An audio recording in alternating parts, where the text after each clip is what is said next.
They called it selection, but in my mouth it tasted like subtraction and copper and the faint sting of disinfectant that never quite leaves the air of Terra's lungs. Adept Thalassen's voice still clung to the inside of my skull like static, each syllable turning over in the grit of my thoughts until it felt polished and useless. Designation 77. Alpha 9992 sounded like a door slamming behind me in a corridor I had not finished walking. I left the grey processing chamber with the measured pace of a man who hopes his steps can undo a verdict.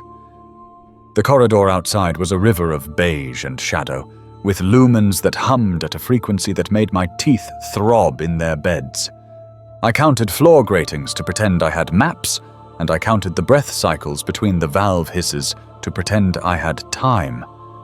The taste of copper thickened each time I remembered the word chosen, as if the syllables themselves nicked the tongue that dared to say them. I told myself there had been a clerical error, then remembered that errors are a myth the administratum lets the poor keep as a comfort. The transport tubes received me with the indifference of a machine doing what it was born to do. A crystal lens read the pale veins of my wrist, saw what it wanted, and the door sighed open like an old man easing into a chair. The capsule that slid up to the platform was smaller than the ones that herd workers to shifts and back to sleep, and it looked like money remembered how to be wood. Gleaming brass seams framed panels that smelled faintly of incense and polish rather than grease and damp. The bench had a cushion that tried to forgive the bones of anyone who dared sit on it. I sat and felt immediate guilt for the softness, as if I were stealing comfort from a saint. 7 others joined, and the air changed as fear stratified into layers you could taste. A young analyst cradled a stamped Aquila on a thin chain and mouthed a prayer with lips that stuck to her teeth.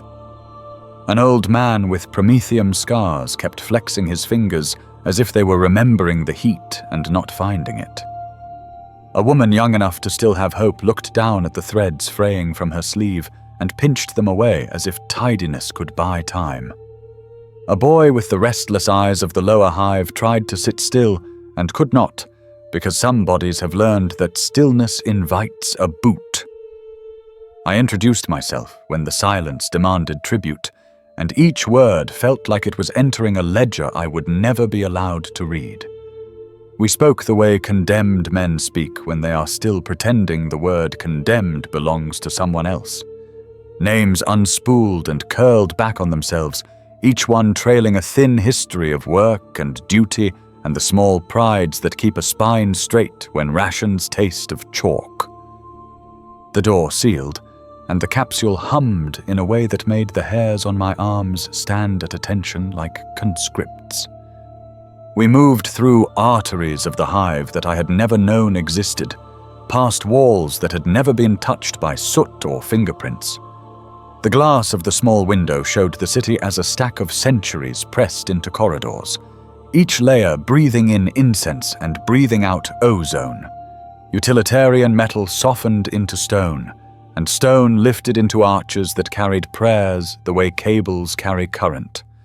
Carvings ran like veins along the ribs of the ceiling, and when my eyes tried to hold them still, they seemed to ripple like eels under ice. The Aquila watched from every plane and corner, and down here its heads felt less like guardians and more like accountants tallying the debts of lives. Servo skulls drifted by with the dreamy purpose of predatory fish, Auspex lenses pulsing faintly as if they were listening to the heartbeat of the world. Once the capsule slid through a section where the light went the color of old honey, and the air grew sweeter and heavier, and I realized I had never before smelled air that tried to make me believe in forgiveness. We slowed to pass a procession of robed figures who moved with a choreography that made our clumsy humanity feel like a rumor. Their faces were masks, their masks were faces, and the brass edges glinted with blessings etched in a language my eyes could feel but not read.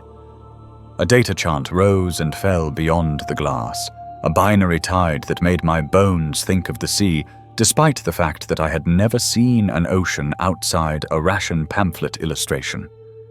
When the capsule descended faster, my stomach did the small, loyal betrayal that stomachs do, and I gripped the seat and told myself this was good, this was purpose, this was service. The words felt like nails I was trying to swallow. I watched my reflection overlay the tunnels and pretended the two faces were arguing and that the right one might win.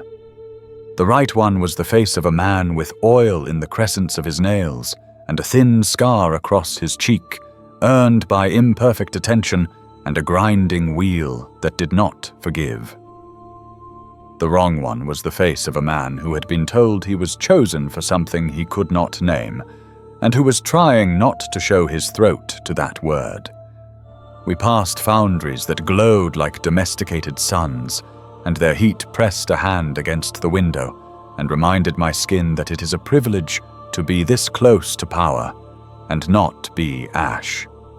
We passed vaults where scribes with metal fingers wrote on parchment that did not look like paper and tried not to think about what else skin can be besides a boundary. We passed tanks in which things floated that were almost human and yet so perfectly adapted to their purpose that I felt clumsy and unnecessary by comparison. Each level was another subtraction, each door another ledger line that erased a possibility I had not yet considered. The capsule stopped with a polite sigh that felt like a veil being set aside by careful hands. The door opened onto a corridor whose shadows had been taught to stand still. Saints I did not recognize lined the walls, their eyes tilted toward a point I could not find, and their mouths parted as if the act of devotion were indistinguishable from the act of pain. Lumen candles flickered in alcoves and stretched the saints' expressions into something like movement, and for a second I thought they were turning their heads to follow me. A figure in red robes waited with a posture that suggested time had learned better than to try to pass him without permission. His mask was a skull that had never known flesh, and when he gestured, the economy of the motion made my limbs clumsy in self-defense. We were instructed to disembark, to follow, to keep our mouths closed except when the right demanded sound, and the precision of the imperatives felt like a series of locks clicking open on the inside of my chest. We followed through thresholds that smelled of machine oil sanctified into chrism, through checkpoints where Skitari eyes read our heat like a scripture that could accuse or absolve.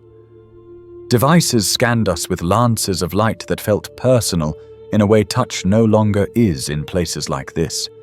Each gate admitted us and then forgot us, which is the deepest kind of admission terror offers to anyone who is not carved into its stone. The architecture changed again, and the Polish surrendered to a roughness that did not care what you thought of it. Old stone shouldered out the worked marble, and the symbols stopped trying to be beautiful. Some of them bent away from the eye, as if they disliked being seen, and some of them pushed into my gaze with the steady pressure of a hand on the back of the head. The air thickened with the layered exhalations of power sources buried so deep that they had forgotten the surface. Under the hum of generators and the whisk of servo skulls and the binary whispers that braided together like ropes, I felt a slow pulse in the soles of my feet that might have been machinery, or might have been the heart of the mountain remembering thunder. The woman with the Aquila pendant walked beside me and kept time with the prayer her lips were shaping, and I synchronized my breath to hers, because borrowed rhythm is still rhythm. Ahead, the Prometheum-scarred man glanced over his shoulder with eyes that had learned to prepare for the worst and had been rewarded by being right too often. He gave me a nod that meant we were, for the span of a few steps, comrades, and I felt absurd gratitude for a gift that cost him nothing, and me everything. A handler with a brass vox grill recited a welcome that did not contain the word welcome. and each clause came with a counterpoint of cogitator clicks that recorded the shape of our obedience. We turned left, where a corridor narrowed to the width of a vow and then widened suddenly into a gallery filled with statues whose faces had been smoothed by deliberate touch until they were all identical. The sameness made my skin prickle, as if my body feared becoming too similar to the person beside me and vanishing into the texture of the world. I tried to remember the smell of the manufacturer where I had spent 15 years, the particular sour sweetness of grain dust and hot bearings, and the way noise there had a kindness compared to this carefully curated thunder. Memory arrived thin, like the last slice of a ration loaf, and I folded it under my tongue, as if hiding contraband. A servo cherub drifted down with a ribbon of stamped vellum clenched in gilded teeth, and it brushed my shoulder with a feather that was not a feather. Ink sigils slept along the ribbon like embers that had decided to be patient. A door ahead opened with ceremonial reluctance and exhaled a draught that smelled like old stone and sealed commandments. The red-robed adept lifted a hand, and the procession halted with the neatness of a thought that knows its place. Every footfall found silence and kept it, and I realized the floor here was designed to refuse echoes, as if the place did not like to hear itself spoken back to itself. A litany began somewhere beyond the door, a low braid of voices and logic that was not for us, and the words passed through me the way radiation passes through a thin wall. I became aware of my hands hanging at my sides like equipment waiting for instruction, and the awareness felt like an accusation I could not answer.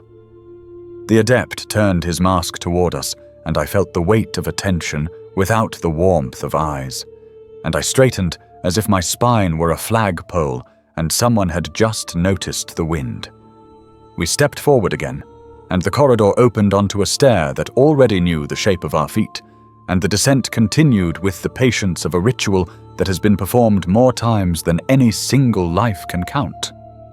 I breathed and tasted copper and incense and the faint edge of hot metal, and each breath felt like an oath that had been inserted into my lungs without consent, but with perfect workmanship.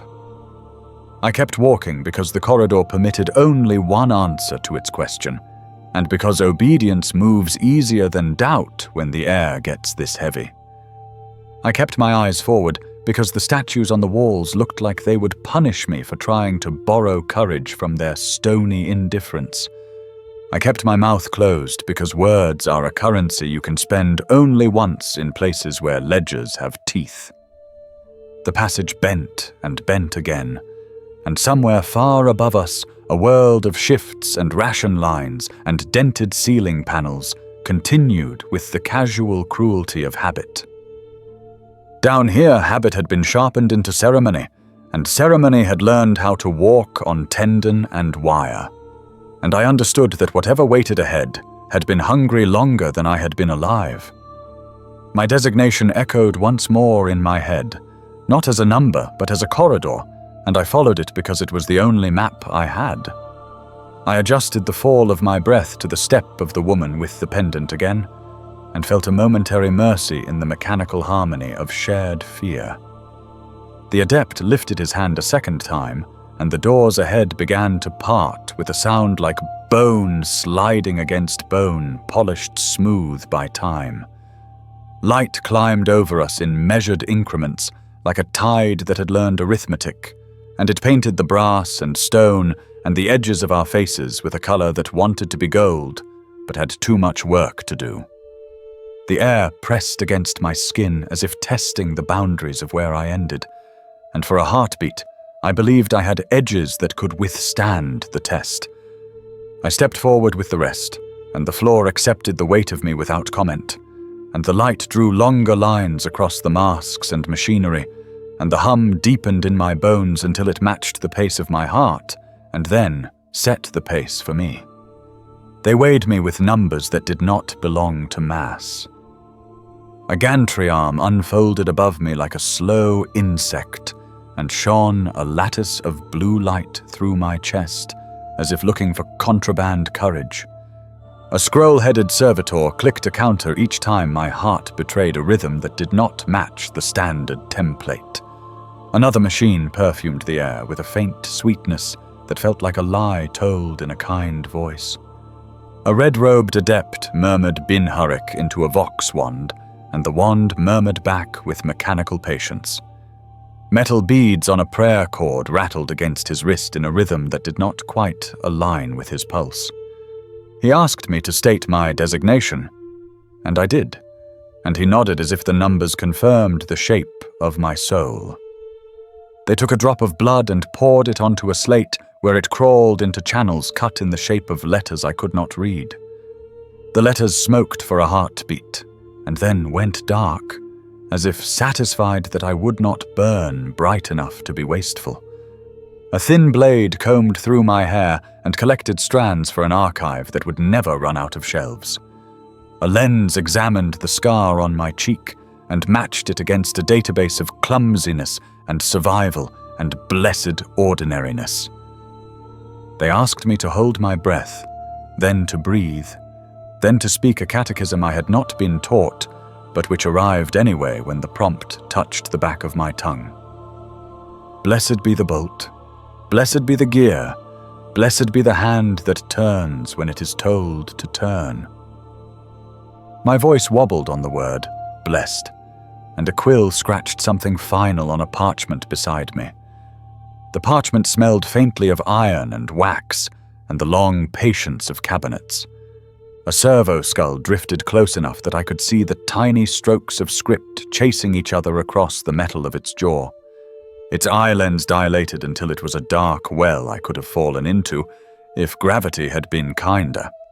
A test for reflexes asked me to press a stud when a light blinked, and then it asked me to press a stud when it did not blink, and then it asked me to keep my hand still while it promised me blinking and delivered nothing.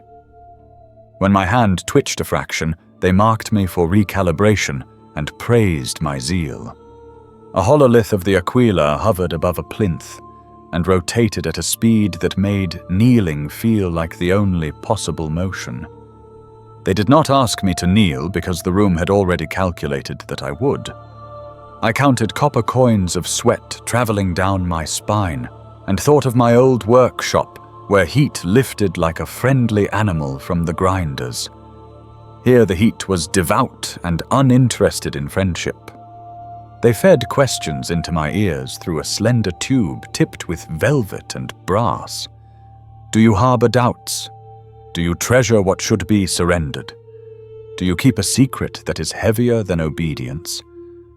The tube waited as if it could tell the difference between words and the truth under them, and my answers arrived in the smallest units that still counted as speech.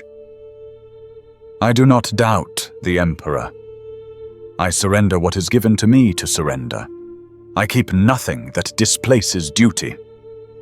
The adept with the prayer cord placed a cold ring against my brow and recited an inventory of my sins as if they were already items in the storeroom of the Omnissiah.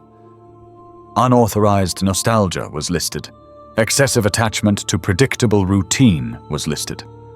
Measured tendency toward mercy was listed and underlined twice in a neat hand that did not shake.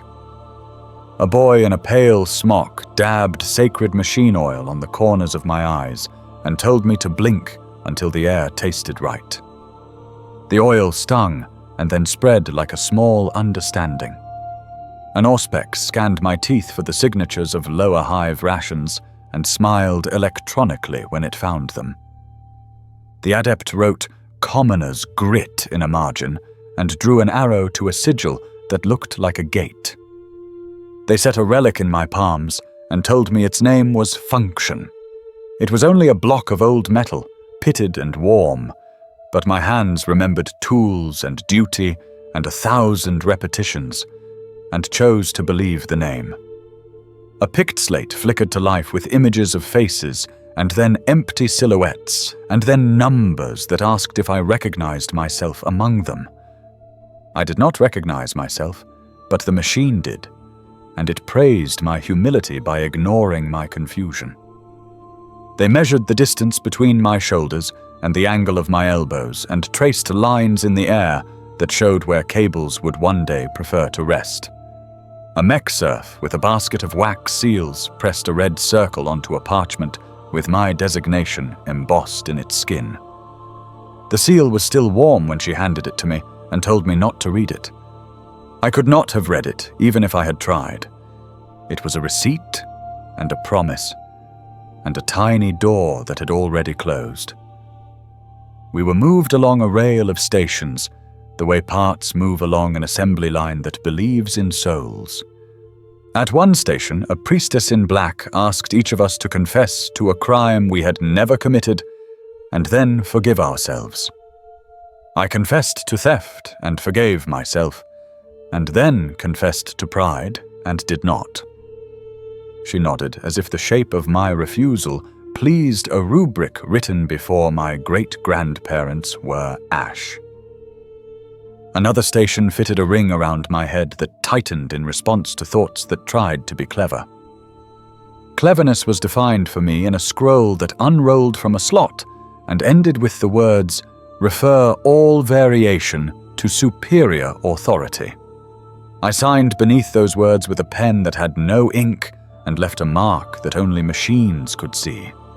Fingers brushed my wrist and found my pulse learning to behave itself. A voice asked me to recite the names of the planets within reach of my childhood imagination, and then asked me to erase them. I said Terra, and then I said nothing, and the machine recorded both statements as righteous. They weighed my scars for loyalty, and found them adequate. They weighed my silences for usefulness, and found them generous. They weighed the architecture of my fear, and found it load-bearing. At a lectern, a scribe cantor traced my old name with the tip of a knife not meant for flesh, and then drew a line through it in red as if testing the sharpness of endings. He wrote my designation in letters that looked like scaffolds over a ruin. He asked me to repeat the designation until the vowels grew unfamiliar and the consonants wore the curve of prayer. I did as asked and felt my tongue become a tool with a singular function. A Scutarius Ranger observed from the perimeter with optics that made me feel graded and sorted into bins I would never see. My height translated into clearance for a gantry that would not have fit a taller man, and they stamped approval into the blue of my file with the efficiency of a stamp that has learned what it means to end conversations. Between stations, there were shrines set into the walls where the faithful could offload doubt as if it were ballast. I watched a woman leave 3 slow tears on a metal tongue and then breathe easier. I chose to keep my doubt because its weight felt honest, and because I had always done better work with the right amount of load. A handler with a grill in place of lips explained the rites of ingress in a tone that had been filed smooth by long use. We would speak when spoken to. We would move when signaled. We would surrender property, privacy, and the non-essential corridors of thought. The words property and privacy slid past without purchase, because they were already worn down in anyone who lived where I had lived. The words corridors of thought caught, and my mind pictured its own hallways with their mismatched panels and their remembered dents and felt foremen arriving with chalk. They mapped my gait and paid me the compliment of predicting my next step correctly 5 times in a row. Prediction became a signature stamped onto a metal tag that they hung from my neck to hear if I rattled. An organ of pipes and caged servos coughed a hymn that smelled of ozone and thin incense and ended each phrase with a note that made my skin want to turn around. The hymn accompanied a series of injections delivered by a machine that sang apologies in binary while it pierced. Clarity entered my veins like an obedient army and shook hands with tremor and sent it home.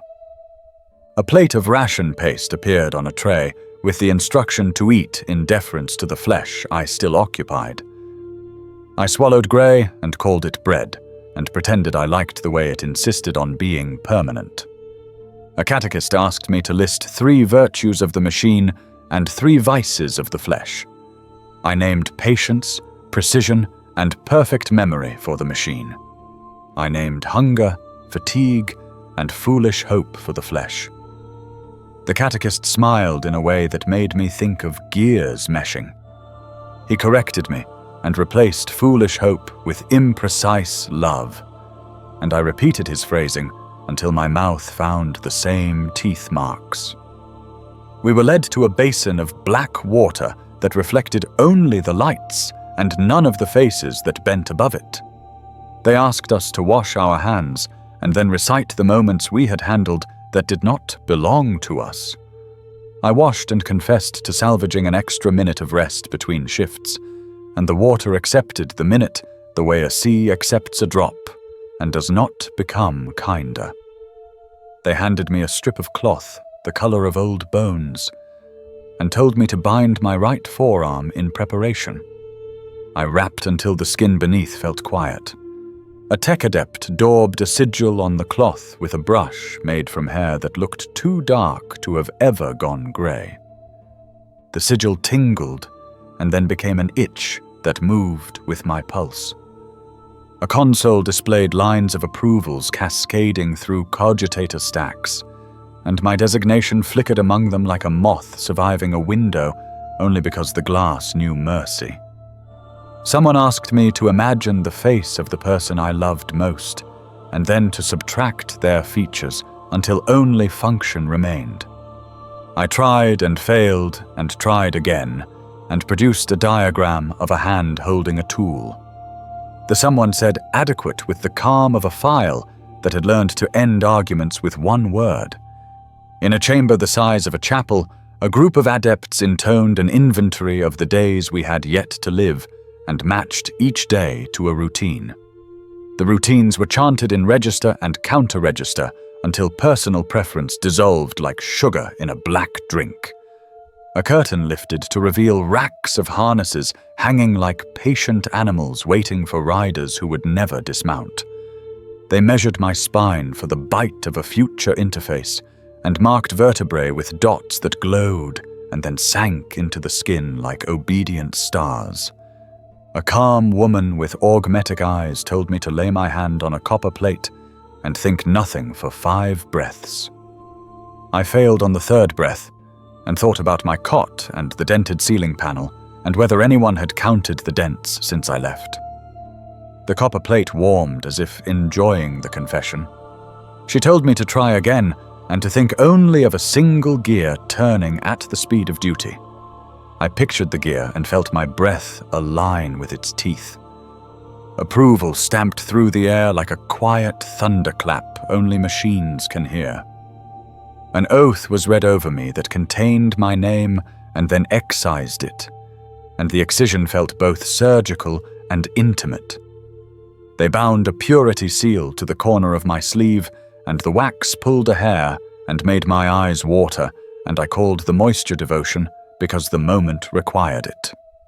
We were instructed to sit on narrow benches sized to make posture inevitable.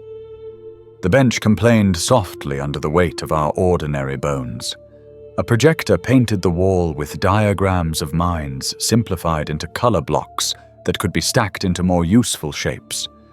It explained that purpose is a geometry, and that every deviation lengthens shadows where enemies live. I stared until the colors formed a corridor, and the corridor formed a thought, and the thought marched back to where it had been told to be at the start. They fitted a collar for a moment, and then removed it, and assured me the phantom pressure would be useful later. We were given small metal tokens, stamped with serials, and told to drop them into a slit if we experienced panic. The slit ate tokens and returned the sound of coins falling an infinite distance. I kept my token because the weight in my palm balanced something that had started to tilt inside my head. A final slate arrived with my designation in bold and a column of boxes waiting for signatures that were not signatures so much as obedient gestures. I made the gestures and watched each box fill with light that retired immediately into grey. The adept with the prayer cord tore the slate free with a quick, practiced motion and pressed it against a reader that burped satisfaction. He handed me a copy I could not keep and thanked me for my cooperation in a tone that made the word thank a kind of grip. I followed the line forward because the line moved and because movement is the first virtue of the compliant. A door opened ahead that breathed cold and calculation and the kind of quiet that arrives only after everything personal has been correctly shelved. The hum of distant reactors lapped at the floor like tide and steadied the tremor hiding in my knees. I touched the seal on my sleeve like a pilgrim touches a relic and felt its wax resist with the gentle assurance of finished decisions.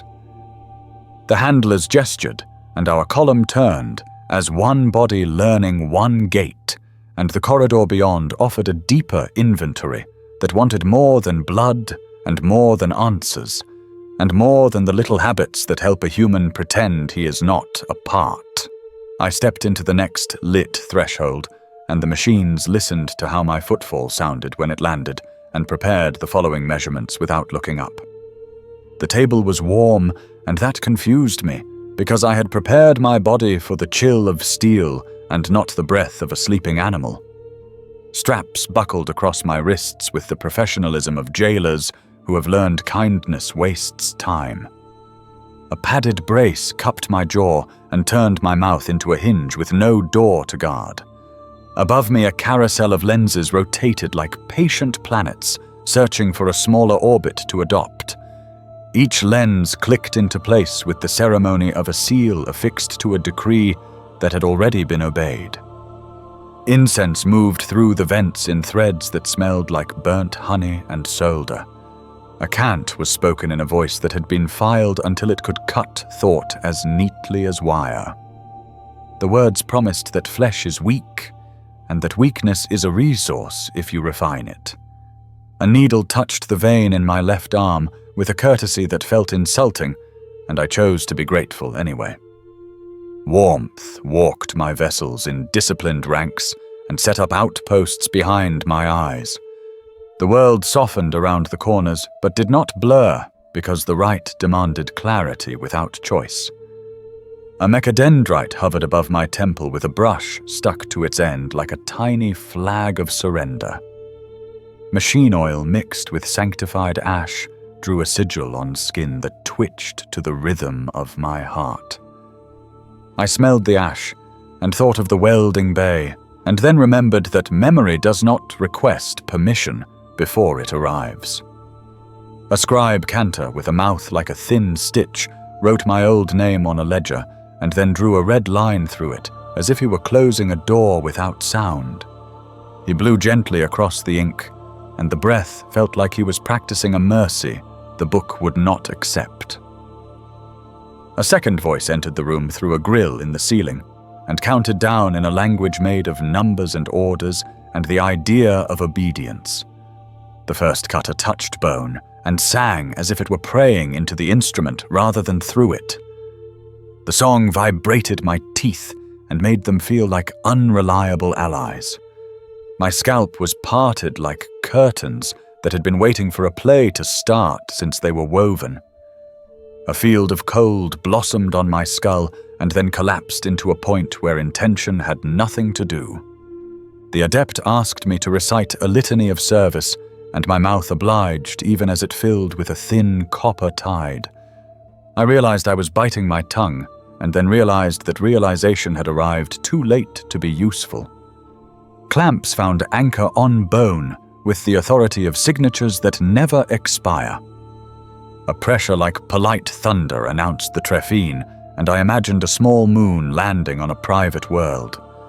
I told myself that moons do not apologize, and neither do rights. Vibration traveled through my skull as a friendly conversation between metal and calcium. I understood that I was being opened, and I understood that understanding was not invited to make demands. On the periphery of sight, A hollow of the aquila turned slowly and judged me without malice. An infusion shifted from warm to cool, and the coolness crept inward like a winter that had a schedule to keep. A lattice of light painted the inside of my eyelids with grids that looked like the floor plan of an empty cathedral. A voice behind my left ear asked for my designation, and my mouth delivered it with trained punctuality. Another hand repeated the numbers into a recorder that blinked as if agreement were a pleasure. The carousel of lenses leaned closer, and my reflection became a fractured insect with many orderly eyes. I thought of polishing wheels and the way grit becomes useful when it is trapped against power. A mechadendrite descended with a tool whose business end looked like a flower that had chosen to be practical. There was a smell of ozone that tasted like the first spark of a weld held too long, a flicker of light inside the skull, and an idea slipped out of me with the ease of a bead rolling from a broken necklace. The idea had been small and private and shaped like a person laughing in the rain, and it went away without looking back. Another tool entered and paused, as if asking my consent, and then proceeded on the basis of my continued breathing. I felt a generalized rearrangement that reminded me of factory retooling when the line changes purpose between shifts. Metal whispered against Dura, and the whisper said that purpose is kinder than choice.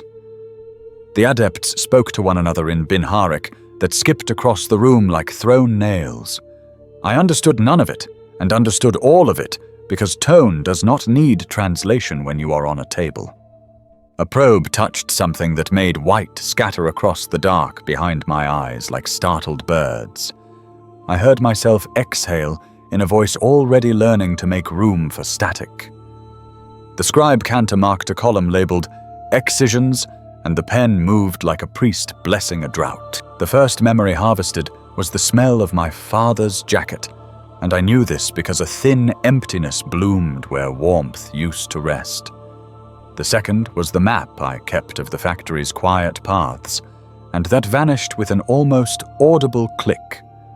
The third was a set of words my mother used to fix a fear in me, and they went like thread pulled back through cloth. The list proceeded in no moral order, because utility is the only alphabet allowed in that room. They left the motor patterns that knew how to lift and turn and carry. They left the rhythms of patience that let hours stack without complaint. They left the habit of counting dents to keep the mind from wandering into forbidden fields. They took the faces that would have slowed the hand when the command required speed. They took the secret corners where a personal prayer might hide and grow teeth. They took the little story I would tell myself at shift's end that declared the day survivable. A chime signaled cross-check, and a second team verified the harvesting against predictions compiled before I was born.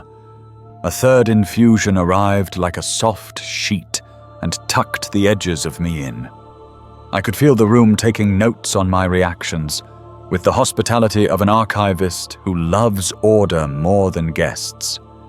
A slender armature settled across my chest and tightened to the rhythm of the hymn piped through recessed speakers. The hymn recommended surrender in the voice of someone who had already surrendered long ago and wished to share a good experience. A needle released a dye that found my nerves and colored them the hue of compliance. A generator somewhere deep in the vault changed pitch, and the tones arranged themselves into a ladder the staff climbed without feet. One adept whispered a prayer to the Omnissiah that named me vessel, and named the cutters mercy, and named the ledger memory. The prayer concluded with a sound like a period hammered into iron. They installed a small cradle on the inner curve of my skull, where an interface port would later kiss and bite. I felt the screws find purchase, and I admired the workmanship as if I were evaluating a repair done by a colleague. Pride flared and dimmed, properly ashamed of its timing. A mechadendrite tamped a wad of gel that smelled like mint and machine oil into the wound, and the coolness pooled under my skin. Another brush applied a sealant that crackled faintly as it dried and signed a contract with my flesh. They tested a pulse of command down the new pathway, and a finger I had not chosen to move twitched a precise millimeter. A chorus of satisfied binhurik clicked like insects agreeing that the hive was functioning within parameters. The adept asked me to recite a verse about duty while the cutter traced an arc below my cheekbone. I spoke the verse automatically and wondered who had taught it to me, since I did not recall the lesson. Perhaps the room had taught it, or the dye, or the way the harness held my chest to the rhythm of the hymn.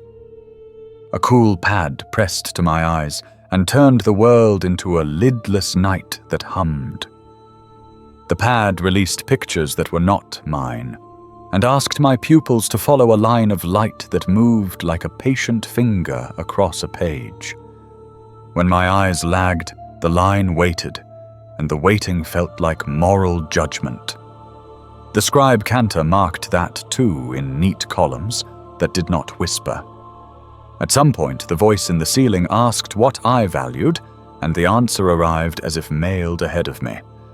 I said order and bread and a cot with a dented panel to count and a job to do. The voice thanked me with a tone that suggested it had been waiting for me to know this about myself. A smell of cautery announced completion of one phase, and the adepts rearranged their tools with the efficiency of a squad changing magazines. The trephine withdrew with the same courtesy it had used to arrive, and the pressure lessened without truly leaving. A cover closed over bone with a click that felt irrevocable, but not cruel. Bandages unwound from a spindle and made a white crown that tightened the world into a tunnel with rails. I tasted salt and antiseptic, and a sweetness that had no kitchen in it. Another needle slid into the meat of my shoulder and released a tremor that ran out through my fingers and left them obedient. The harness across my chest eased, and I noticed that my breath had kept perfect time with the hymn without asking me first. A mech serf wiped my cheek with a cloth so clean it felt like an accusation of every cloth I had ever called clean. Her eyes met mine and skittered away as if my pupils might catch and hold. A rod tapped the side of my skull gently, and a static hush poured through my hearing like sand in a glass. The hush carried a word shaped like sleep, and the word settled into my joints and asked them to be quiet. They slid a grill over my mouth and had me speak through it, and the sound that came out was me translated into utility. The adept nodded and tuned a dial until the syllables lost their edges and kept only their obedience. A probe tested the reflex that used to be called flinch and recorded its reduction as a gain. They lifted my left hand and set a weight into the palm, and the hand held without negotiation. They lifted my right hand and placed nothing, and the hand learned to rest in readiness. Instruction entered down the new pathway in a whisper that was not a voice, and my feet understood standing as if for the first time. The table relaxed its grip on my bones, and I did not test whether I could resist, because curiosity is expensive under certain lights. They sat me upright, and the room moved in a disciplined line rather than a wobble. The hymn modulated from suggestion to statement, and my spine discovered a new alignment that felt like truth written on a ruler. Someone asked me to state my purpose, and the answer arrived without consultation. The answer was to be available. A stylus was pressed between my fingers, and my name attempted to emerge on a slate, and found itself replaced by the designation with no argument. Muscle memory followed the new pattern the way water follows a bed that has been dredged to a deeper course. They placed a collar against my neck for a count of 12 and removed it and left behind the ghost of its weight as a rehearsal. The ghost lingered with a patience that promised permanence later. I felt a brief flare of something like grief, and it moved through me like a bird crossing a beam of light, and then was absorbed. The adept recorded the flare as noise and the suppression as acceptable. They asked me to list tools I could use, and my tongue produced a catalogue that made the mech serf blink in something like admiration. They asked me to list stories I could tell, and the catalogue contained only a blank formatted to receive future entries that would never be requested. A drip counted time in a corner, and my heart matched it, and then set a slightly faster pace, and the drip accelerated to meet me.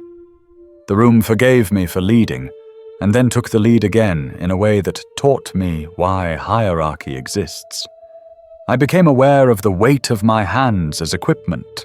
I became aware of the light as instrument. I became aware of my gaze as a beam that could be tilted by command. The adepts unfastened the final strap, and the absence of pressure felt like a privilege granted to a loyal dog. I tried to lift my head without instruction, and a quiet tone discouraged the experiment, and I was grateful for guidance. They spoke a line of code that tasted like mint and iron, and my legs unfolded to the exact angle the calculation requested. I stood, and the floor accepted me as if weighing a component, freshly machined and within tolerance.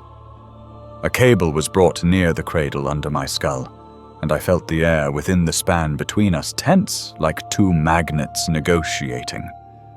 The cable did not connect because that would be later.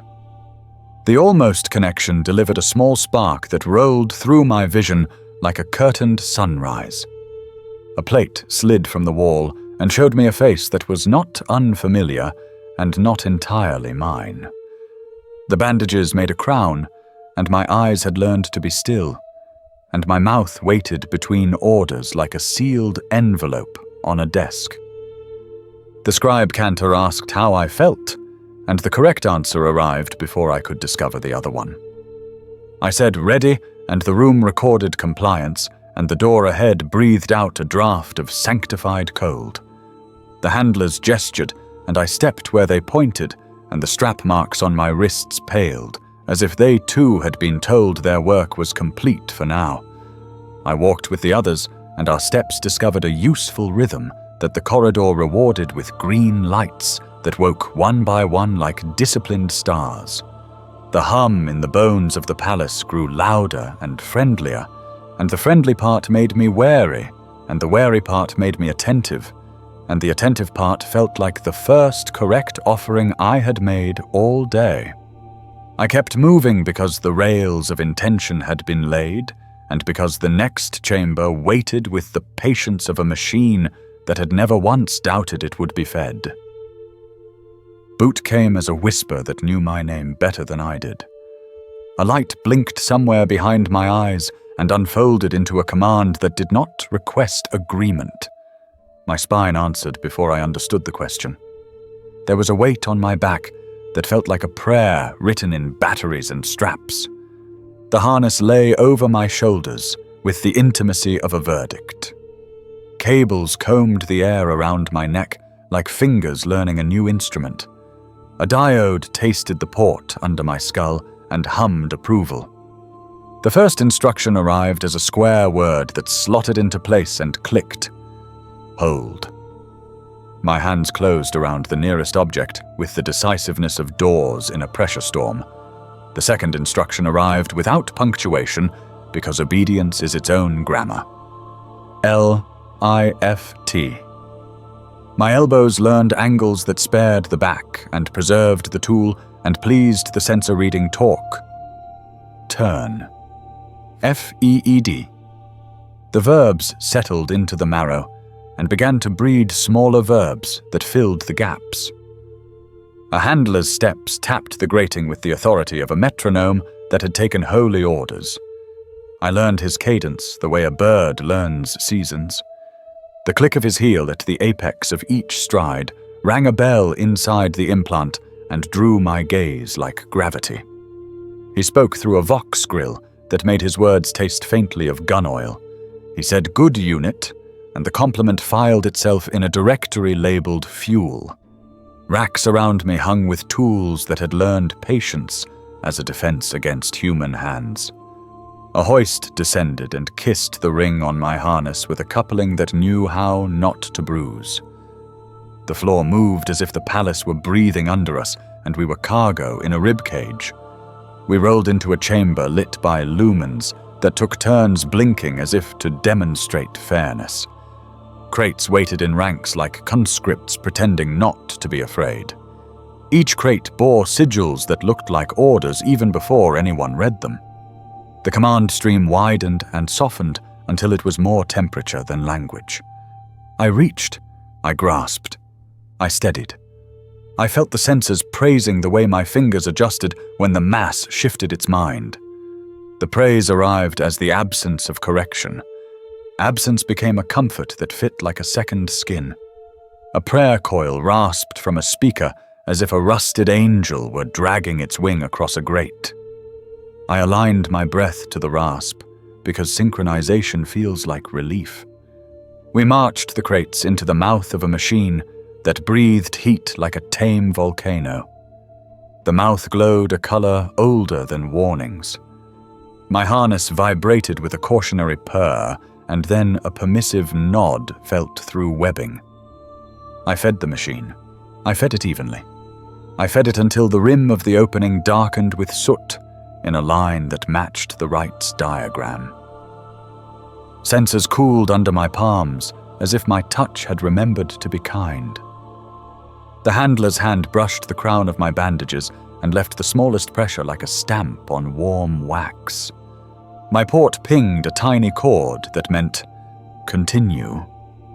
A chime high above marked the hour not for me, but for the people who still used hours. For me, there were only intervals sized by task and stitched by litanies. Between intervals, they parked us in bays the color of bone that has learned to keep secrets. The bay's wall carried a panel with 3 lights in a vertical sermon. Green meant ready. Amber meant hold. Red meant still. Still did not mean rest. A mech serf moved along the line with a brush and an oil can held like a relic cup. She scrubbed the hinge at my jaw with circular motions that smelled like devotion and solvent. My vox grill vibrated with a wave of gratitude that reached no words. She paused as if she had heard the shape of that feeling anyway. Her thumb traced a small arc beneath my eye where ash had gathered with purpose. Her own eyes darted toward the handler and away again, with the reflex of people who have learned to budget kindness. The bay cooled the metal against my spine in slow pulses designed to lower the temperature of disobedience. Somewhere behind the wall, a reactor shifted mood, and the floor agreed in a language of vibration. The next interval opened with a klaxon shaped like a blade. The blade cut the air into strips that my heart tried to stack. Combat. The word arrived before its meaning, and the meaning followed with boots. Handlers swapped our tools for something that looked like a gun, but felt like a hunger. It had no trigger. It had a cable. The cable curved toward the cradle under my skull, with the delicate inevitability of rain falling into a gutter. Contact was a bright coin dropped into a well. The coin rang all the way down. The ring spread through my nerves like light through shallow water. The gun inhaled. I inhaled. The order flowed down the cable like a lit fuse, searching for a reason. Acquire. Align. Stabilize. Discharge. The muzzle spoke in a language that taught the wall across from me to reconsider its continuity. Recoil moved through the harness and skirted my bones like a disciplined animal avoiding furniture. I aimed with an eye that had been taught humility and a hand that had been taught math. Targets blossomed in the smoke like flowers that had chosen the wrong planet. The cable asked for more. I gave until the muzzle's voice lowered to a satisfied mutter. Cease. The command closed the hand around the hunger, and the hunger sat. My breath learned how to end a cycle without seeking applause. They uncoupled the cable, and the absence echoed small and tidy. The space the cable had filled cooled as if a window had been shut. Black dust settled on my lips like a sacrament that fears it has arrived late. A mech serf dabbed the dust away with linen and tucked the linen into a pouch with other small darknesses. We returned to lifting in the same hour because time here bends around function. The floor trembled in a tone calibrated to remind rather than alarm. Conveyor spirits woke and sang a 4-note phrase that indicates cooperation is expected. I marched alongside other units whose faces resembled mine, the way tools resemble other tools from the same mold. One unit's scars mapped a history of revisions that looked almost like a coastline. Our shoulders touched on a narrow catwalk, and a static spark snapped the air between us like a small truth. For a breath, I remembered rain tapping a roof made of corrugate and laughter trying to grow in the damp. The implant filed the memory under error, and the handler's wand tapped the sign of correction against my nape. The error evaporated like alcohol on steel. I learned to want that clean. We delivered drums into the belly of a reactor that glowed like a low sun, reluctant to go to work. I noted that my wrists no longer ached when weight arrived. Pain had been taught to kneel at the border of command and wait. An auspex whispered coolant variants, and my legs lengthened their stride without consulting the union they used to belong to. Bulkheads sighed with the impatience of machines kept alive by machines kept alive by us. Between tasks, we knelt in docking chairs that accepted our weight with the friendliness of old wood that remembers fathers. Docking leads found the ports, and the room dimmed as if practicing mercy. The interface drank my tiredness and sent back a tone that felt like a hand smoothing a crumpled page. Static crowded the edges of hearing like faithful waiting for a bell. On the far side of the bay, a catechist droned a string of numerals that climbed like incense and fell like ash. The numerals named voltage and demand and devotion in the same breath. I repeated them because repetition is a key that opens patience. My mouth shaped the digits into a litany that asked nothing and received permission anyway. A handler passed and checked our clamps and the little chalk marks that bloomed where pressure had been. His shadow laid a stripe across my knees, and my knees respected it. We were undocked with a click that imitated kindness. The corridor opened its teeth for us, and we filed between them without blood. An overhead projector painted a moving diagram on the wall, and I watched my own path draw itself ahead of my feet. The line turned where I turned, and looped when I looped, and refused improvisation. Improvisation is a wild dog here, and we do not feed it. We came to a loading shrine framed with cog teeth taller than men. A servo bell tolled, and the shrine answered with a chute that coughed out containers wrapped in straps like hymns. I caught the first container on the bounce, and the strap bit my palm with gratitude. We stacked by pattern and weight, and anticipated failure before it occurred. Anticipation is cheaper than repair.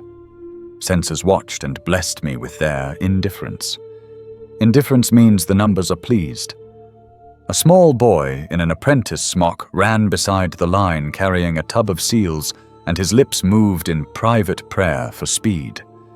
He pressed a seal to my sleeve, and the wax cooled into duty with a sigh I felt through the cloth.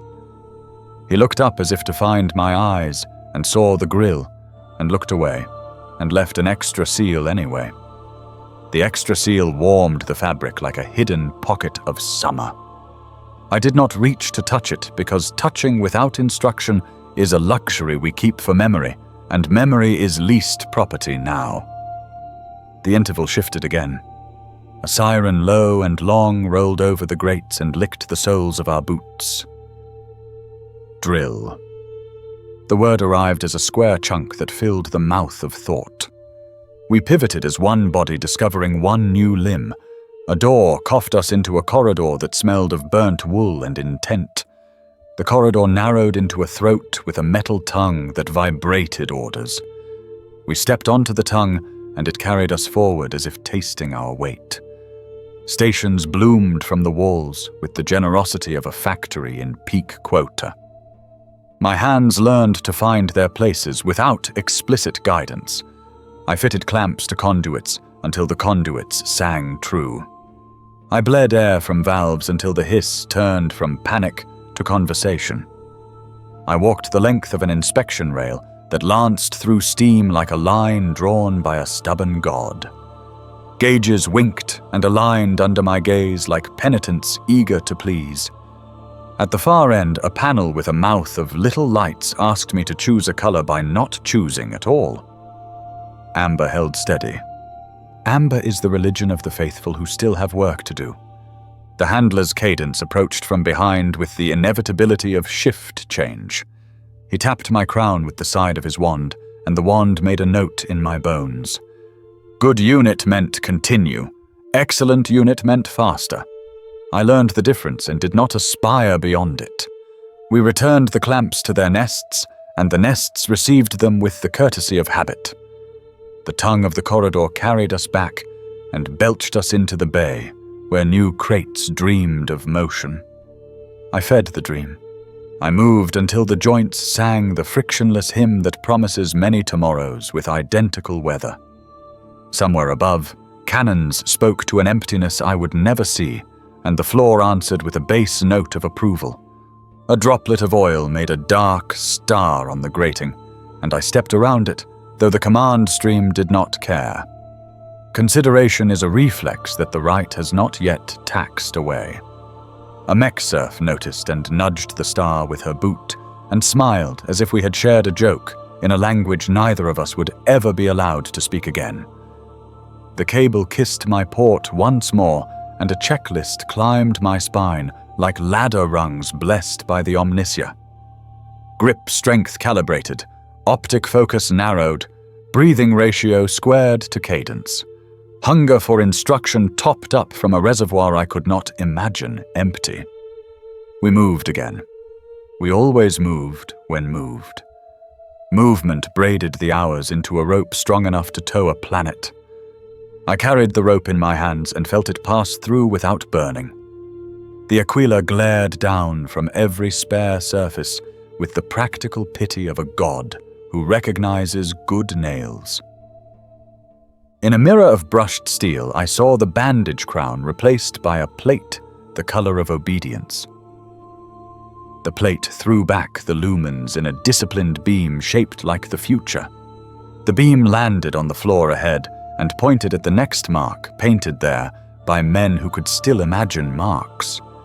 I stepped onto the mark, and the mark announced my arrival to a tally that wanted to love me only as a number, and I found that sufficient for the moment. A limiter's tone swept the bay like a broom that refuses to learn laziness. We halted as one shape with many boots.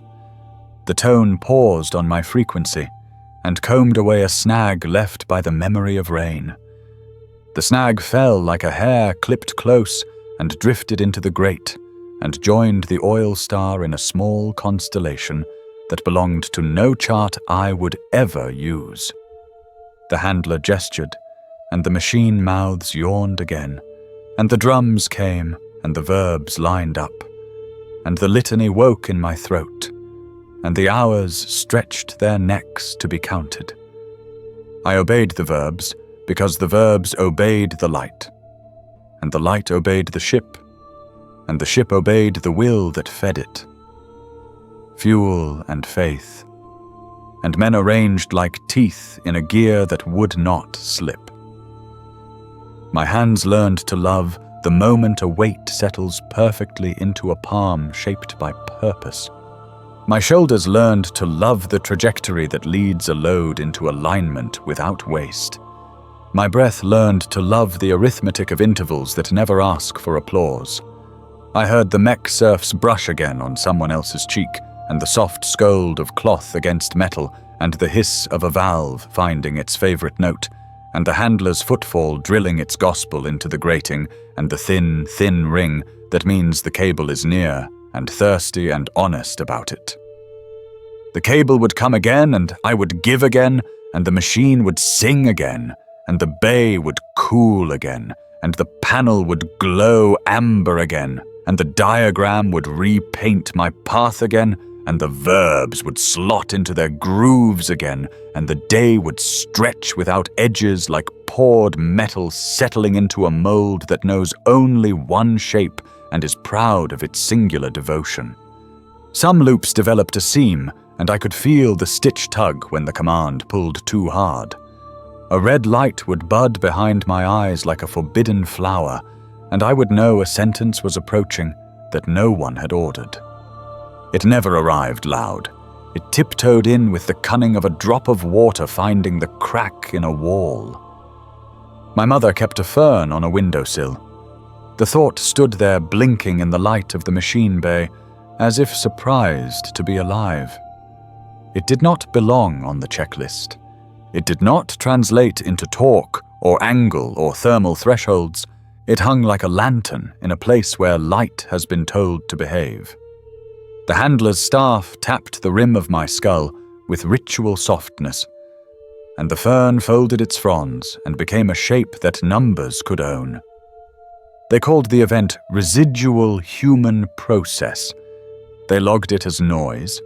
They filed it under tolerances with the same neat pen that records coolant levels. Afterward, the commands felt closer together. They trimmed the gap between the order and the limb that obeyed. Delay was measured to the digit and shaved to the quick. I learned to move at the speed of approval. I became the machine's polite anticipation. Still, sometimes something slippered would arrive and stand calmly between command and completion, as if entitled to witness. In the glare of the reactor mouth, I tasted rain that had never fallen on Terra's stone. I saw the shine on a corrugated roof that my childhood had invented to shelter the idea of weather. I felt the wet of it on eyelashes that now served optics. The wand touched my nape, and the water evaporated and left a clean floor. The handler called it recalibration, and the word had teeth that never broke skin. On a catwalk 3 levels above the hoists, I brushed shoulders with a unit whose face was a map of careful sutures. Static cracked between us like a small pact. Something jolted loose with the spark and skittered along my nerves like a frightened animal seeking a vent. It stopped under the sternum and heaved once. A woman's laugh found a place to sit in that heave. The laugh had weight and temperature, and the impatience of joy. It argued with the harness without raising its voice. The implant stirred, and the laugh thinned until it was only air practiced at being humble. The unit beside me turned its head 1 click too far, and the handler noted it, and wrote the note in a book that smelled like iron and respect. I filed the laugh beside the fern and the rain, and marked the drawer for later removal by an authority that always arrives. Night does not happen here, but the lights practice it to keep the circadian accountants satisfied. When the bay went to dim, I felt the human process move more boldly, as if darkness were an ally. I pictured my cot with its dented ceiling panel and counted the dents because counting is a legal drug. 63 dents, 12 rust blossoms, 1 panel failing to line up with its neighbors by the width of a fingernail. The figures steadied the current that threatened to arc. Numbers are domesticated memories. I held them until the docking tone arrived and braided the hours again. During a drill, a klaxon carved space into slices thin enough to swallow without chewing.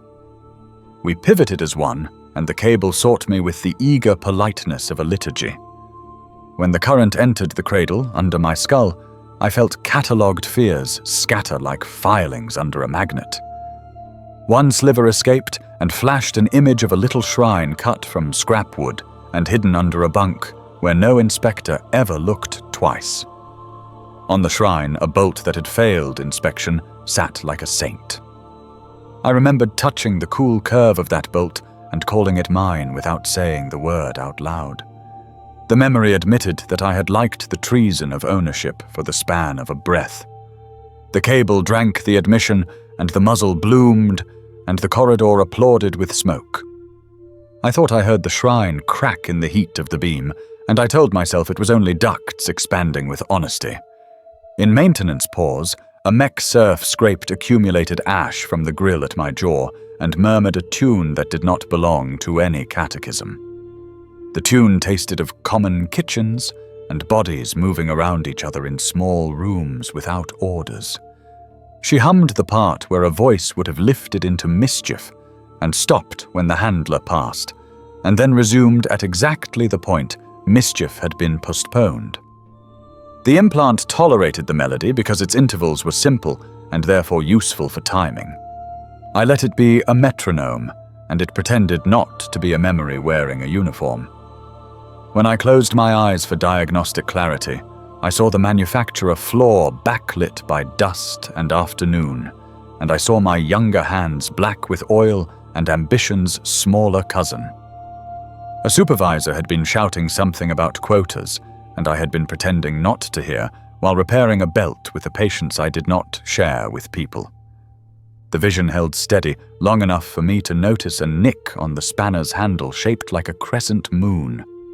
The wand touched down, and the crescent eclipsed, and I reopened to acceptable lumens. They adjusted thresholds again, and the sliders fell into slots with a sound like coins behaving. The next time the fern tried to unfurl, it found itself under glass. It could be seen and not touched, and the glass did not smudge when breath hit it. I learned to watch the human process the way one watches a small animal at the edge of a field where hawks patrol. When it stepped out, I admired its courage, and then looked away because looking is a form of participation. Work accelerated in micro-increments that accumulated like snow you pretend not to notice until the door refuses to open. The verbs sharpened. Hold stripped to H, lift stripped to L. Turn collapsed into a point, and the point lived in the wrist. Feed became a direction rather than a word, and the direction became warmth on the left cheek, turned to the mouth of the machine. The handler's pace increased by a fraction, and my heart learned a new arithmetic. Somewhere in the lattice, a loop discovered pleasure in matching a cadence perfectly, and that pleasure materialized as compliance. I gave myself the approval the senses were already giving, and felt both proud and embarrassed. Pride tried to become a sentence, and the implant edited it into inventory. I noticed that pain asked fewer questions. It arrived, offered documentation, was stamped, and left without making an appointment. Fatigue learned to wear a uniform and stand at parade rest. Hunger clocked in and clocked out on time. The body became a shift report that never needed correction. Only the human process refused paperwork. It crawled over fences the policy had not predicted and whispered unauthorized weather into my ear. Sometimes it offered a smell. Hot grain dust, thick as fog. Wet stone after the first minutes of an artificial rain, the agridomes sometimes released to discipline their crops. A neighbor's soap made of something floral that had forgotten its name in the lower hive. Sometimes it offered a number with the wrong weight. 47 minutes between the announcement and the ride. 17 breaths that felt like falling and did not end in an impact. 19 hours that became a door. The numbers glittered like metal shavings and drew the eye, and the wand gathered them with a magnet and shook them into the bin. I let the bin be the bin and went back to verbs. In the corridor between loading shrines, a pict panel displayed safety instructions in icons, the color of obedience. One icon showed a hand perfectly aligned with a weight, and the caption beneath promised longevity, measured in cycles. For a fraction of a blink, the hand became my father's hand, because the mind prefers faces to diagrams. My chest tried to fold around the familiar geometry, and the harness reminded the chest that folding is a luxury for objects without tasks. Longevity returned to its arithmetic, and I walked past the panel and into the heat that never takes breaks. On an inspection walkway, the unit with the coastline of sutures paused for a half-tick too long at a hatch that looked like an exit and was absolutely not an exit. The handler's voice scratched the air with a word shaped like continue, and the unit complied with an eagerness that read like universal relief. I understood that pauses lengthen the shadow of punishment, and that shadows are counted as inefficiency. The human process heard the lesson and nodded, and then quietly hid a pebble in its cheek. The pebble was a picture of a street vendor and a paper cone of steaming something, and a burnt tongue that had seemed like proof of a real afternoon. I tasted the burn and then tasted coolant, and the two flavors argued until the implants settled the matter by turning taste into a report. During calibration, a small error appeared in my left optic, like a black star behind glass. The star pulsed once in time with the reactor's exhalation, and then again in time with the handler's boot, and then again in time with my own breath, as if choosing a tempo among candidates. The tech adept rotated a dial, and the star obliged by shrinking into a period at the end of an unread sentence. He wrote resolved and the binharik for praise and patted the rim of my eye with a cloth that smelled of mint and math. Mint pulled a door in my head that opened into a thin corridor with tiles that clicked under heel and distant voices reciting inventory in low Gothic that had learned courtesy. For 3 steps of thought, I walked that corridor, and then the latch fell, and I was back under lights that know only 2 virtues. Each time the human process appeared, they reduced me a fraction. They sanded away delay. They lacquered over questions. They sealed the seams of my patience with resin that smelled like sanctified sap. They tightened the gap until my obedience felt like the slot a blade rests in when the knife is closed. Safety. Compactness, portability. The words were never spoken, but the meaning spread through muscle like quiet competence. I began to experience the world as paths of least resistance chosen by purpose. The corners rounded off, the colors simplified to gala panels and warning stripes, and the holy amber of ongoing work. Music fell to drones, and drones to tones, and tones to pulses that counted what mattered. Yet still there were moments when something defied smoothing. A shadow from a passing servo cherub fell across my hands, and for a heartbeat, the shape looked like branches moving in wind. Terror has no wind where I lived, and certainly none down here, and the contradiction felt delicious, like a lie told in a safe room. The wand touched, and the branches learned to be merely shadow again. I kept the feeling like contraband sewn into a sleeve. A mech surf dropped a seal, and it skittered under the grating, and I reached without order to stop it with a boot. And I did. And she whispered thanks, shaped like breath. The thanks slipped through the grill of my mouth and found no purchase. And still it found me. It warmed a place between ribs that medicine has never mapped. The implant tolerated the warmth because it translated into marginally improved cadence for the next 3 cycles.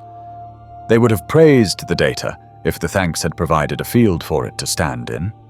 I realized that human process could sometimes pretend to be efficiency. I realized that kindness could sometimes be smuggled in the container marked throughput.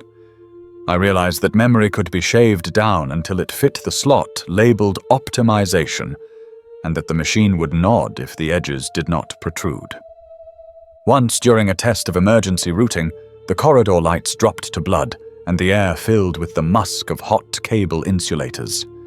We ran at the speed prescribed for our mass and task, and the diagram moved with us like a leash we were happy to wear.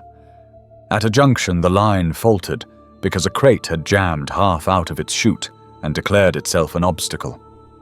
My hands lifted before the command arrived, and the crate shifted a finger's breadth and freed the flow.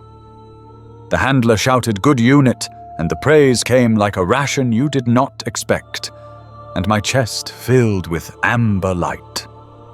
Inside the amber, a small boy with a tub of seals looked up as if waiting to be told he had done well. The wand tapped, and the boy turned back into performance metrics, and the amber cooled into a number that would please a supervisor I would never see. I added the boy to the contraband drawer and locked it with a key that looked like steady breath. Later, in the docking chair, the interface drank my fatigue and sent back a residual hum that nested behind hearing. The hum shaped the edges of thought into smooth bevels that would not catch on the world. A whisper inside that hum offered a loop of image that repeated until it taught obedience. It showed a hand reaching toward a lever, while voices yelped warning, and it showed the hand pausing, and it showed consequence, and then it showed the hand not pausing, and it showed safety, and then it showed the hand and the lever becoming one gesture that never paused. The loop polished a path through my reflex until hesitation had no purchase. When they undocked me, the world met me with less friction. I slid along my duties the way bearings roll where oil has decided to be generous.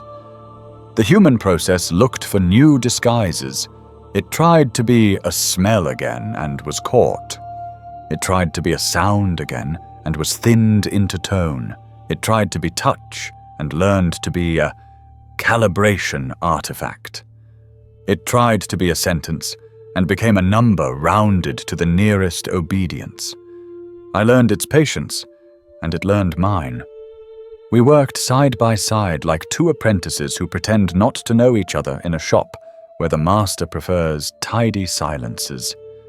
Sometimes at shift change, I imagined the human process climbing the ladder of my spine and stepping out through the crown to sit on the plate and feel the lumens like sun. Sometimes I imagined it crawling down into the soles and borrowing the heat from the grating to remember ground. Sometimes I imagined it pooling in the lungs and adding a single extra note to the exhale that no instrument measured.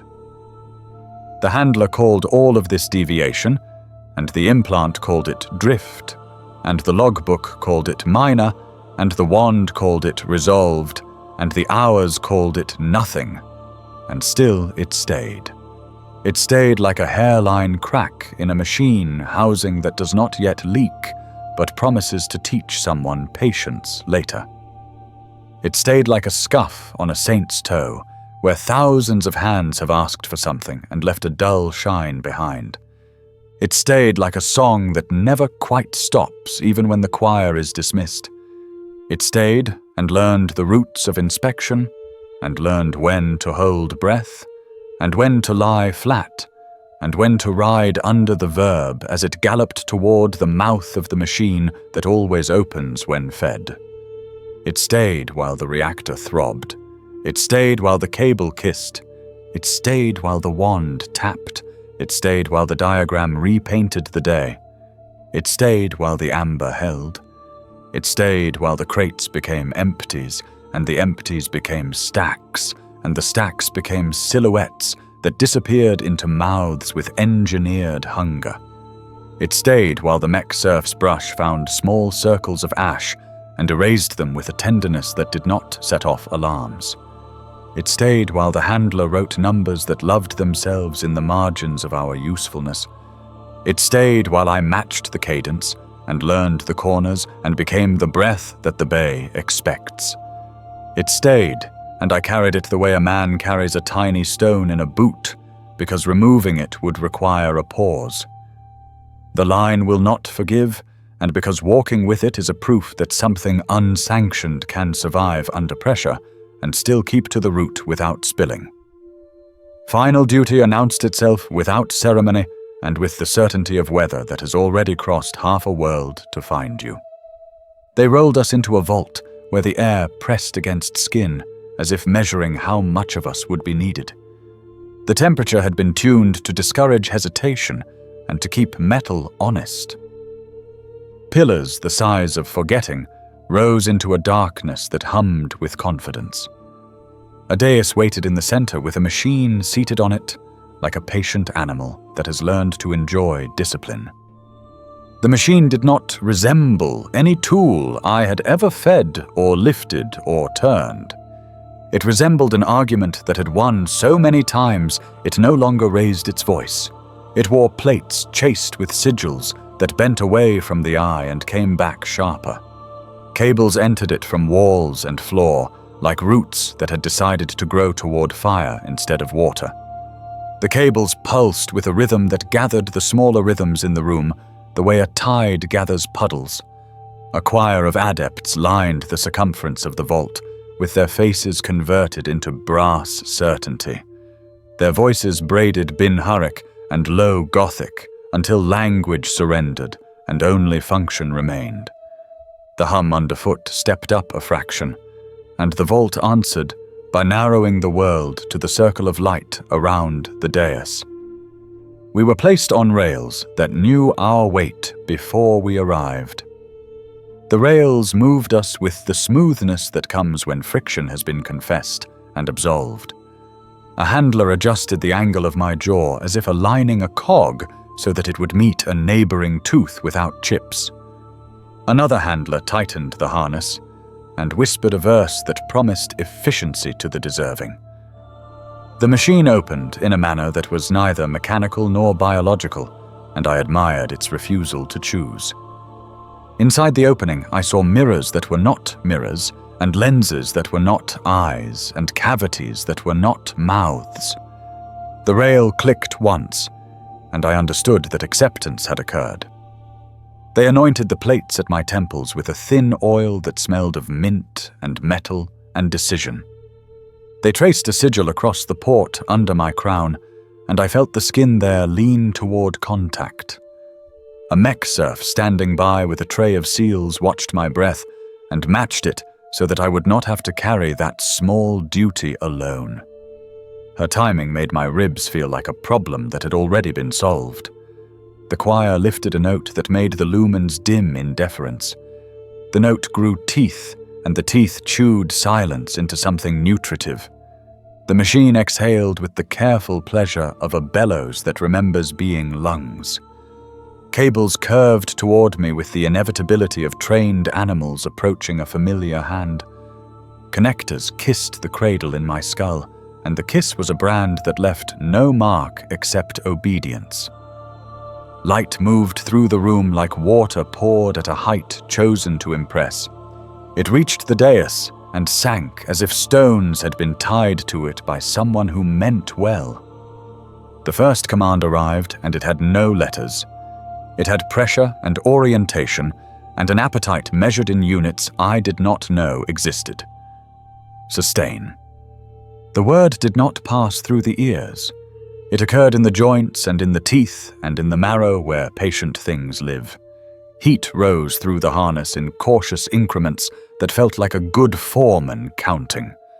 My spine opened its corridors and welcomed a procession of intention that carried no banners and needed no music. I felt the rails withdraw implication and leave only root. The machine began to drink, and I understood that the cup was my arrangement of electricity and salt. The drink traveled back through the port and descended like a polite storm. Images surfaced without being asked to volunteer, and the machine accepted them the way a ledger accepts numbers that add. I gave the misaligned ceiling panel with its 63 dents and 12 rust blossoms, and I gave it cleanly. The machine took the panel and converted it into a cable that stopped buzzing, and a gauge that stopped complaining, and a dial that decided to be brave. I gave the fern and its stubborn green insistence, and the way it had lived in air that did not want it. The machine turned the fern into a radius of soft light around a navigator whose hands had started to shake. I gave the laughter that had sat under my sternum, and the argument it made for afternoons that smell like heat and cheap sugar. The machine translated the laugh into steadier lines on a display that had been wandering like a tired pilgrim. I gave the bolt from the hidden shrine and the treason of ownership that had warmed it in the dark. The machine took the bolt and built a bridge in a place where two numbers had refused to touch. I gave the idea of rain and the way roofs talk when it begins and the way streets applaud. The machine made the rain into patience that could be counted and issued to instruments that had been too eager. The choir changed key, and the vault leaned closer. My body learned a new honesty in which the borders between impulse and instruction went thin. Sustain became both verb and environment. I felt my breath become a coolant flow diagram. I felt my pulse become a clock with a face no one needed to look at. Heat climbed in a curve that had been planned centuries before I was born, and which had simply been waiting somewhere with the dignity of inevitability. The handlers watched our faces and saw nothing except compliance shaped like faces. They fed soft corrections down the cable, and the corrections arrived like attendants at a door that would not be allowed to close. I gave the workshops dust and the way afternoon light makes a cathedral out of air, and I gave the sound of grain roaring down a chute like time itself. The machine made sustenance from these things and sent it along arteries I could not imagine, but could serve. I gave a memory I did not know I had been guarding. It was small and stubborn and shaped like a hand on the back of my neck, guiding me away from a childish error and toward the tool that would fix it. The machine translated the touch into a correction that arrived 2 seconds sooner than it would have and saved a part of the apparatus I would never see. A diagram unfolded behind my eyes and used geometry to explain mercy. It showed vectors of waste bending under new load. It showed a curve flattening until efficiency became a kind of gentleness. The choir's note split into harmonics that named ship names and star names and names that were only designations, and all the names belonged to the same work. I felt myself move closer to the center of the diagram without moving at all. The port warmed, and the warmth gathered around a point that intended to become horizon.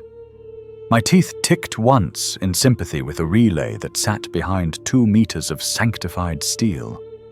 Far above, or far within, something the size of belief aligned with something the size of navigation. The handlers checked our straps as if checking the tightness of the day. A mech serf dabbed a bead of sweat from my temple, and the cloth came away with a single bright dot of salt that looked important. She put the cloth in a pouch as if the dot were a signature. The machine demanded more, and the demand felt like a generosity, because it allowed me to be sufficient. I gave the boy with the tub of seals and his private prayer for speed. The machine turned the boy into a fraction of thrust where none had been planned. I gave the mint smell of the interface gel and the cool relief of a clean bandage against tender skin. The machine made that relief into time delivered to a navigator who was calculating hard. I gave the sound of the handler's metronome gait and the safety it had eventually taught me. The machine made the safety into a flat line where there had been a tremble. The vault grew brighter without any lumen increasing, because brightness is not always a matter of photons. The choir's pitch thinned and stretched and held like honey across a gap. The adept spoke words in which metal and prayer were not separate nouns. The rails locked and unlocked with a rhythm that convinced the heart to march in step. My mouth formed the word ready, and the sound exited through the grill with a humility that pleased the meters. At the edge of vision, I saw other units tilt their heads in the same small bow that a flock makes when sky agrees to be true. The machine drank the sight and produced a calibration that tasted of math that forgives. I felt a small resistance arise in a corner of the mind where corners are not supposed to exist.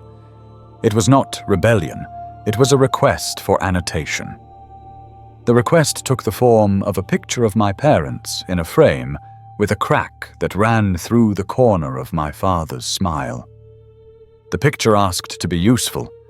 I set it on the altar made of the port and the harness and the dais and the choir, and the machine accepted it without asking for a receipt.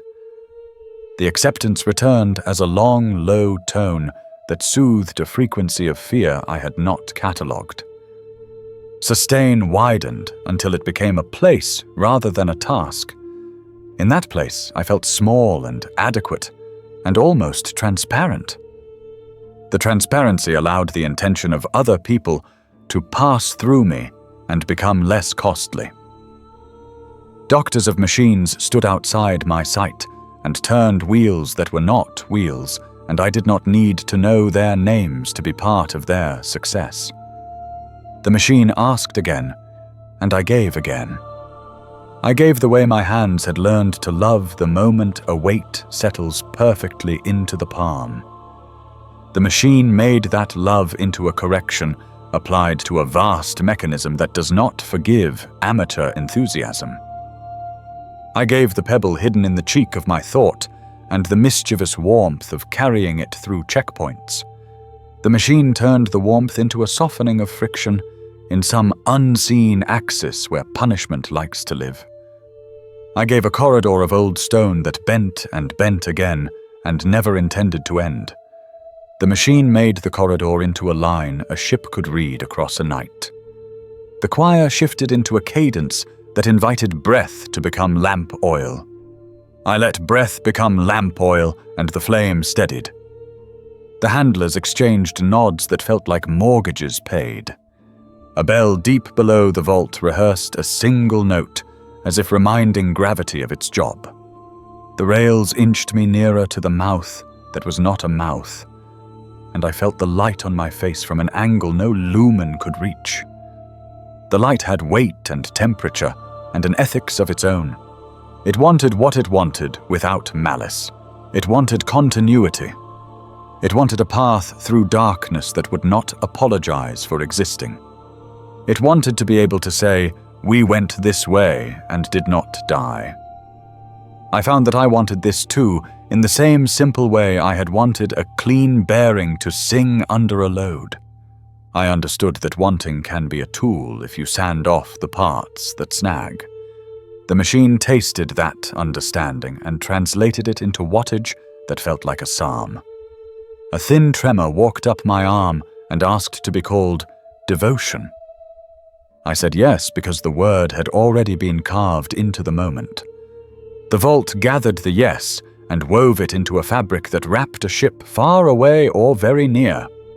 Speech arrived in my throat as a signal rather than a sentence, and the signal traveled without needing the world to be quiet for it. The choir grew distant and closer at once. Their voices stepped back from words and became architecture. Under that architecture I stood arranged as a column that knows why it holds. I gave again because the request had the courtesy of inevitability.